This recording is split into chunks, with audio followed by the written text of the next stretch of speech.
that's a great opening to talk about what is the hardest, what is the most significant challenge each of you face as producers today? Because to sort of set that up a little bit, for the longest time, there's been a system in Hollywood that worked a certain way.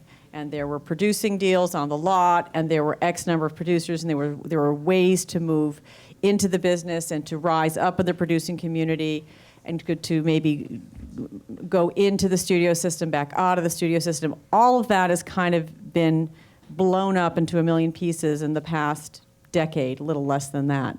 And producers have had to become far more entrepreneurial even than they had to be before. And producers have always had to be entrepreneurial and resourceful.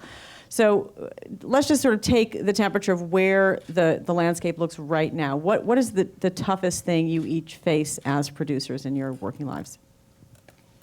I can say for me, as being truly independent, that we just went through this with the series with USA, which it's kind of as you go up the rung of the ladder, how do you get that education as to what you're supposed to ask next? How do you get that education as to what you're supposed to know you're supposed to ask for next? Mm-hmm. So it was a giant trial by fire for myself and my producing team, and that this was our first foray into scripted. And yes, we had lawyers, and yes, we had advisors, and yes, we had an agent.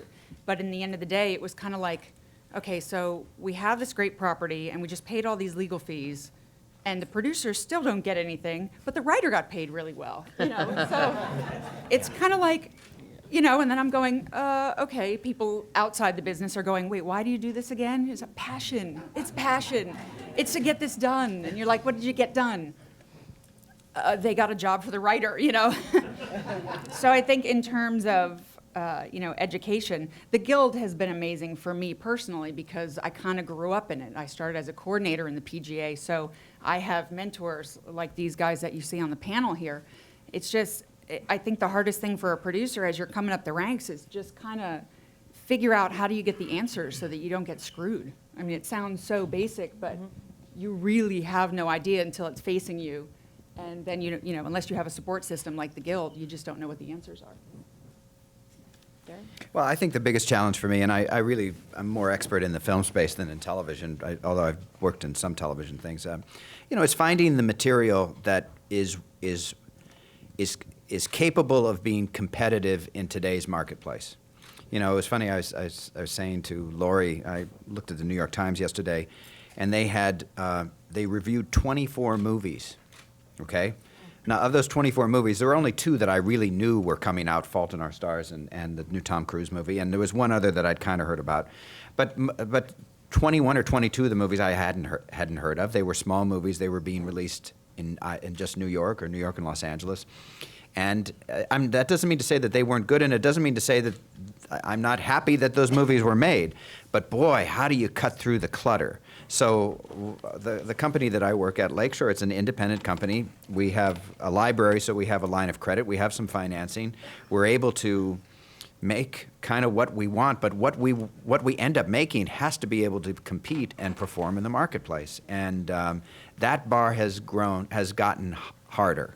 Well, what are you going for generally? Are you looking for a one quadrant like in this conversation? No, we're looking for a movie that can go out in 2,500, 3,000 theaters and can have a $25 to $35 million P&A spend behind it, which can, you know, it would likely be more than one quadrant. I mean, occasionally we will make $1 Million Babies and Philip Roth movies. It's funny. This is the room that we showed that we worked with Eastwood on in $1 Million Baby. This is where we screened the movie the first time in like August.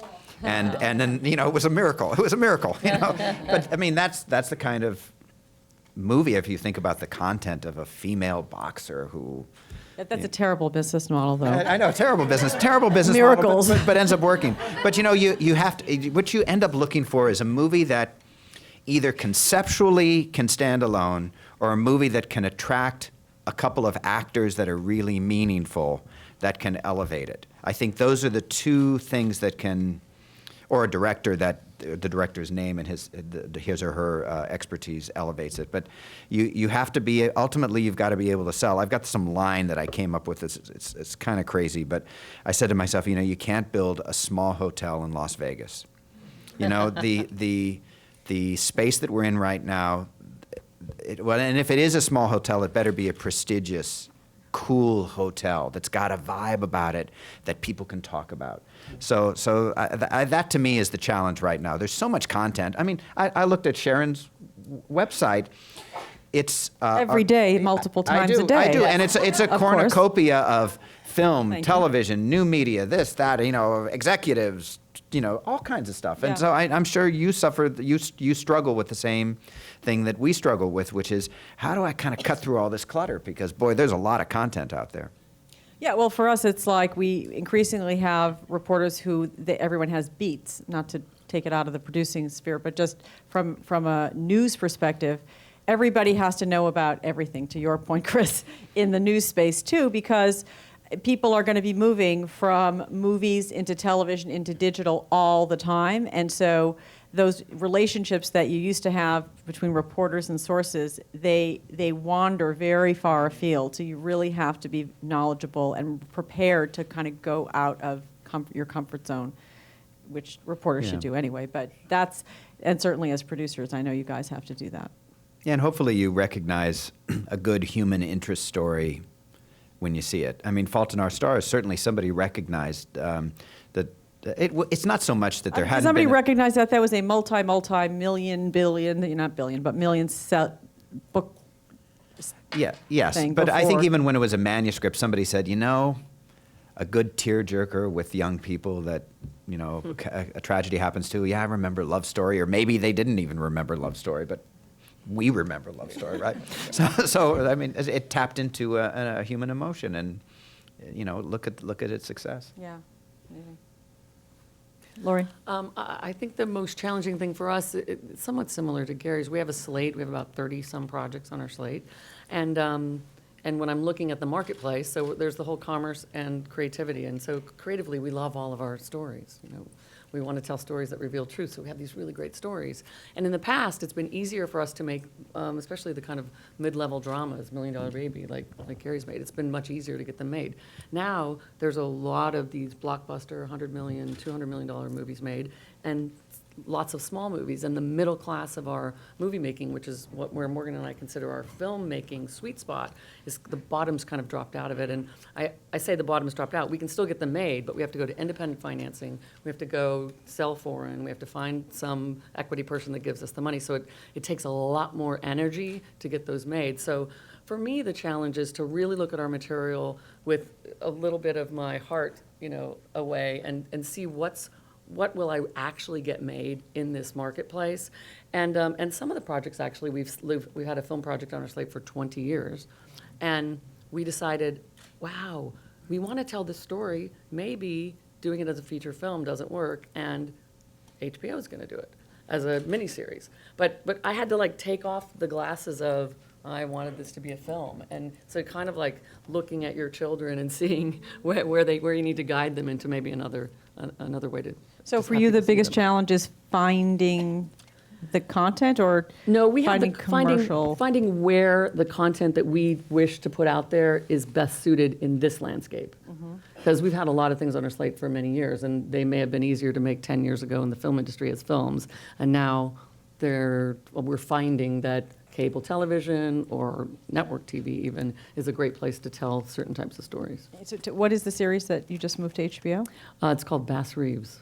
It's the first U.S. deputy marshal black man working in Judge Parker's court, the hanging man's court, and he was successful in bringing in most of his the people that he went out to get alive instead of dead, and he did that because he spoke Creek and Creole. He spoke a lot of the indigenous languages, and people welcomed him in, and he was able to bring people in. It is rumored that he was the inspiration for the character, the Lone Ranger, but he was a black man.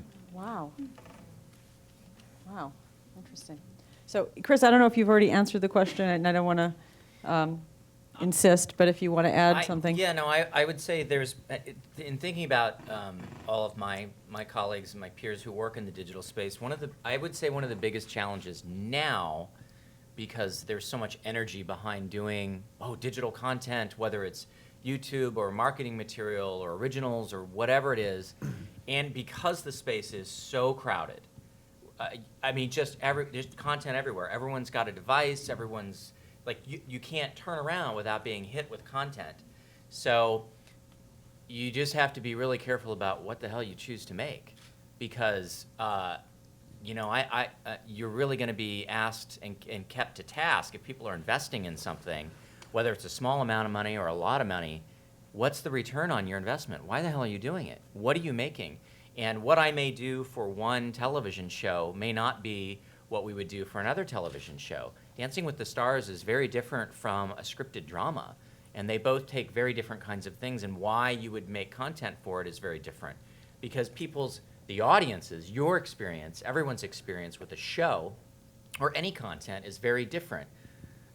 Watching Breaking Bad is a very different kind of experience from Dancing with the Stars. So what I'm going to make in the digital space on your phone that's going to be anything outside of that main show has to really be part of that person's emotional connection to that content. And so sometimes it might be scripted, and sometimes it might just be you tweet about it, and you just do live tweeting when you're watching the show.